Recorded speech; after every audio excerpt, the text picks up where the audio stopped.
Golden tractor. Sinhagad गांव में गंगा नाम के किसान को अपनी पत्नी पार्वती से 2 बच्चे हुए। गंगा ने अपने बड़े बच्चे का नाम लंकेश और छोटे बच्चे का नाम रमेश रखा।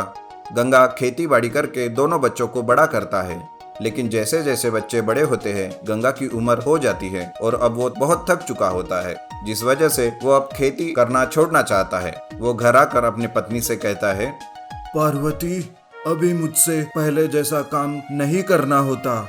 जी हाँ, उम्र भी हो चुकी है अब तो। मेरे ख्याल से यही सही वक्त है अपने दोनों बेटों में काम बांट देने का। ठीक है, लेकिन खेती की जिम्मेदारी किसे दूं? कैसे पता करूं कि कौन लायक है कौन नहीं? मेरे ख्याल से आप उन दोनों की एक परीक्षा लीजिए, पता चल ही जाएगा खेती संभालने के लिए बड़े और छोटे बेटे में कौन लायक है। दूसरे दिन सुबह पार्वती अपने दोनों बेटों को अपने बाबूजी के पास बुलाती है और उनसे कहती है, देखो लंकेश और रमेश, अब तुम दोनों बड़े हो गए हो और जिम्मेदारी उठाने के काबिल हो। तुम्हारे बाबूजी खेती की जिम्मेदारी तुम दोनों में से किसी एक को देना चाहते हैं। ये बात सुनकर बड़ा बेटा लंकेश कहता है, हम दोनों भाइयों में बड़ा मैं ही हूँ, इसलिए खेती की जिम्मेदारी मुझे ही मिलनी चाहिए। नहीं बेटा, इस बात का फैसला तुम्हारे बाबूजी ही करेंगे। दूसरे दिन सवेरे सवेरे गंगा अपने दोनों बेटों को घर के गराज में बुलाता है और कहता है, देखो मेरे बच्चों, यहाँ पर 2 ट्रैक्टर है, जिसमें एक ट्रैक्टर सोने का है, जिसको मैंने लाल रंग से रंग दिया है। तुम दोनों को एक एक ट्रैक्टर को संभालना है और खेती भी करना है, लेकिन ट्रैक्टर का रखरखाव भी साथ में करना है। तुम दोनों ये काम जितनी ईमानदारी और सच्चे दिल से करोगे, वो सोने का ट्रैक्टर और खेती की जिम्मेदारी मैं उसी को दूंगा। गंगा अपने दोनों बेटों को ट्रैक्टर देकर उन्हें अपने आप को साबित करने के लिए 15 दिन की मोहलत देता है। दोनों बेटे अपने अपने ट्रैक्टर लेकर चले जाते हैं और काम पर लगते हैं। दोनों शुरुआत में बड़े ही जोश से काम करते हैं, लेकिन 2 दिन के बाद बड़ा बेटा लंकेश काम करने से कतराता है और खेत में ट्रैक्टर को खड़ा करके उसके ऊपर ही सो जाता है। लेकिन रमेश बहुत मेहनत करता है और अपने ट्रैक्टर का भी अच्छे से ख्याल रखता है। वो उसे रोज साफ और स्वच्छ भी रखता है। इस तरह से 15 दिन बीत जाते हैं और बाबूजी से मिलने का वक्त आता है। तभी बड़ा बेटा लंकेश सोचता है, अरे बाप रे, इतने जल्दी 15 दिन बीत गए। मुझे पता है कि मेरा ही ट्रैक्टर सोने का है और मुझे ही खेती की जिम्मेदारी मिलेगी। चलो ट्रैक्टर का थोड़ा पेंट निकाल कर देखता हूँ आखिर सोने का ट्रैक्टर दिखता कैसे है।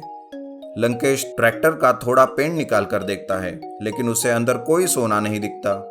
वो सोचता है कि शायद दूसरी जगह से देखने पर सोना दिख जाएगा, इसलिए वो दूसरे जगह पर ट्रैक्टर का पेंट निकाल कर देखता है। ऐसा करते करते वो पूरे ट्रैक्टर का पेंट उखाड़ देता है, लेकिन उसे सोने का ट्रैक्टर नहीं दिखता। वो अपनी माँ के पास जाकर कहता है, अरे क्या माँ, क्या बाबूजी हमें धोखा दे रहे हैं? मैंने पूरे ट्रैक्टर का पेंट उखाड़ कर देखा, लेकिन कहीं से भी सोने का ट्रैक्टर नहीं दिखा।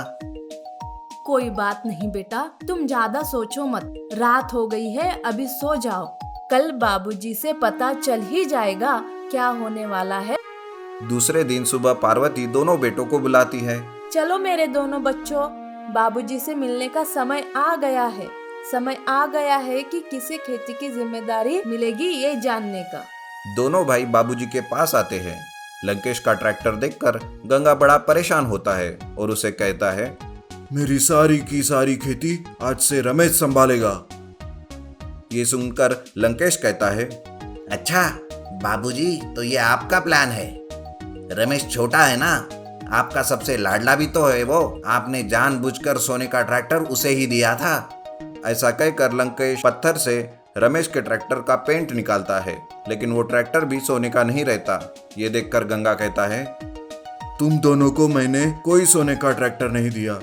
सोने का ट्रैक्टर तो वो वहां मैंने छुपा कर रखा है।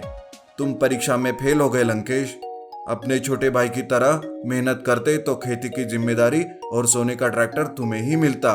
इस तरह से गंगा रमेश को खेती की जिम्मेदारी और सोने का ट्रैक्टर दे देता है। रमेश भी बहुत मेहनत और लगन से खेती संभालता है और लंकेश को उसकी मदद करने के लिए रखता है। Fast food truck. एक गांव में रामू नाम का एक लड़का रहता था, जिसने होटल मैनेजमेंट में पढ़ाई पूरी करके घर वापस लौट आया था। बहुत सारे जॉब्स अप्लाई करने के बाद भी उसे कोई काम नहीं मिल रहा था। एक दिन उसे गांव के चौराहे पर अपने पुराने दोस्त गोपी और कुमार मिलते हैं। रामू उनके साथ बैठकर बातें करने लगता है। उसके दोस्त उससे पूछते हैं, अरे रामू, आजकल क्या कर रहे हो? कुछ नहीं यार, डिग्री लेकर घर पर ही बैठा हूँ। कितनी जगह नौकरी के लिए ट्राई किया पर कुछ होता ही नहीं। तुम बताओ, तुम क्या कर रहे हो? हम दोनों भी खाली ही बैठे हैं दोस्त।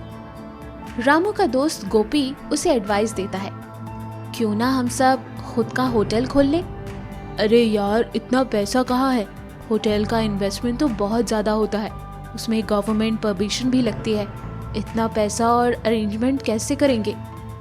तभी गोपी कहता है, मैंने अखबार में पढ़ा था, फूड ट्रक का बिजनेस आजकल बहुत अच्छा चल रहा है।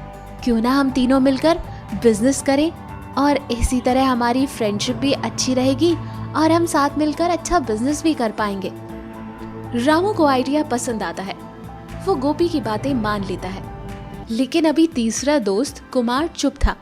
उसका डिसीजन आना बाकी था। दोनों दोस्त उसके ही जवाब का इंतजार कर रहे थे। कुमार थोड़ा टाइम लेते हुए और सोच के बोला, मुझे भी ये बिजनेस सही लगता है। हमें लगता है हमें ये करना चाहिए। अगले दिन गोपी शहर जाकर 2 हैंड ट्रक खरीद लाता है और कुमार फूड ट्रक का इनोवेशन और किचन का देखभाल कर लेता है। रामू राशन और शेफ बन जाता है। इस तरह तीनों दोस्त मिलकर काम खत्म कर लेते हैं। लेकिन तभी गोपी कहता है, सबसे ज्यादा शेयरिंग मुझे मिलनी चाहिए, क्योंकि होटल का आइडिया मैंने दिया था और ट्रक भी मैंने ही खरीदा है।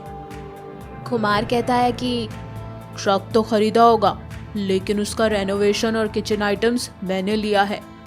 और दोनों के बीच में झगड़ा हो जाता है और तीनों दोस्त बिजनेस शुरू होने से पहले ही बिछड़ जाते हैं। अगले दिन गोपी और कुमार अलग अलग से अपना फूड ट्रक खोलते हैं। कुछ दिनों में उनका बिजनेस बहुत लॉस में चलता है, क्योंकि उनका फूड ट्रक बहुत घटिया रहता है। दोनों सोचते हैं कि बिना रामू के फूड ट्रक का बिजनेस करना बेकार है, क्योंकि खाना और मेन्यू की जानकारी सिर्फ उसको थी। दोनों को अपनी गलती का एहसास होता है और वो कुमार के पास आते हैं और माफी मांगकर फिर एक साथ तीनों मिलकर अपना फूड ट्रक का बिजनेस शुरू करते हैं और फिर उनका बिजनेस खूब तरक्की करता है। तो देखा आपने, झगड़ा करने पर हमारा ही नुकसान होता है, मिलकर काम करने से ज्यादा फायदा होता है। ऐसी और अमेजिंग कहानियों के लिए हमारे चैनल को लाइक और सब्सक्राइब करना ना भूलें। शुक्रिया।